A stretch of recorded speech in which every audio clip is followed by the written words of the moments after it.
The secret society. Was there a moment in human history that could be called the dawning of consciousness? If so, then was it a move from an unconscious state to a conscious one? From darkness into light? A moment of, shall we say, fantasy? If so, then we may posit that other members of the mammal family who have not yet evolved to the point of being human may be living in an unconscious state similar to the state that exists in our own dreams, or a preconscious state in which the dream state and the state of perceived or consciousness reality are mixed. That is, a condition pre-existing the state, or a ruler who could measure the limits of the realm. Hence, the witch's familiar, an animal that could detect unseen influences more easily than the witch and possibly protect the witch against them. A preconscious being unburdened by the requirements of a state. Does consciousness depend upon language? If so, then the efforts of some scientists to teach apes and dolphins to speak would be tantamount to giving them consciousness.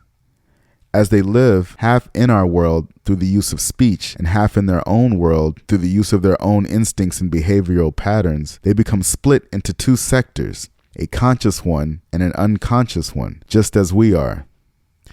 We can see that for animals, consciousness as we perceive it is the result of interacting with human society. Then we can understand the ancient prerequisites for reaching the unconscious state through isolation, celibacy, prolonged periods of concentration, nocturnal rituals, and meditation.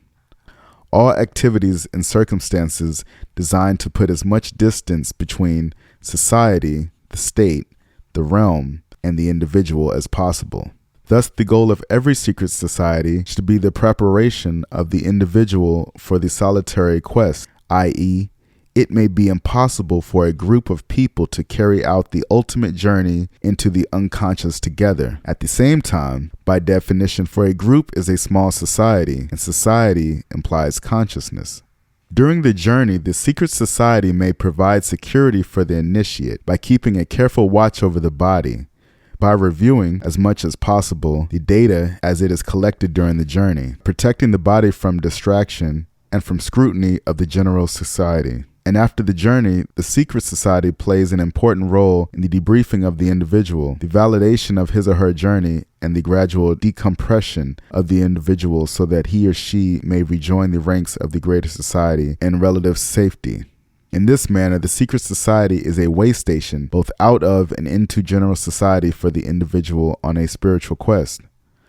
Vows of secrecy should be strictly maintained. Their importance cannot be overemphasized. The integrity of the secret society rests in the society's ability to guarantee the safety of its individual members. Typically, in every general society, those who attempt to go inward or approach the unconscious risk the disapproval of and persecution by their neighbors, as the quest is an antisocial act. It is an act taken on independently of society, an act not sanctioned by the ruler, a communication outside the realm, a journey beyond the royal purview.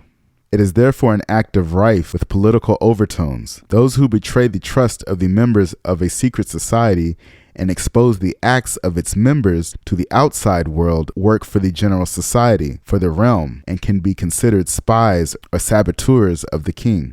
The exception to this rule is when the acts are exposed in such a way as to be incomprehensible to any but the initiates, in which case this dissemination of information can be quite properly understood as a kind of ironic disinformation and serves to further protect the secret society from the scrutiny of the general society, the realm. At certain levels or stages of initiation, the data is extralingual anyway, beyond verbal description, and cannot be betrayed or revealed no matter how intense the desire. Basically, the data received from such journeys may be published, discussed, or otherwise disseminated if that is the consent of the secret society concerned. However, the identities of the individual members who have undertaken these subversive acts should be protected at all costs. Hence, the need for aliases and order names. Names taken by the individual members reflective of their secret identities and/or goals. Members who seek publicity among the general society for their deeds or their position within the secret society generally wish the approval and recognition of the realm. The sincerity of these members is suspect, and their desire is foolish because the realm has condemned their activities and will never offer its approval for acts it considers subversive of reality. They should be shunned because they may easily expose the identities and deeds of other members of the society, either to ingratiate themselves with the realm or to take revenge on the secret society for imagined hurts. Neither one thing nor another, they occupy such the same position between these two forms of society that informers enjoy between the criminal world and the legal authorities.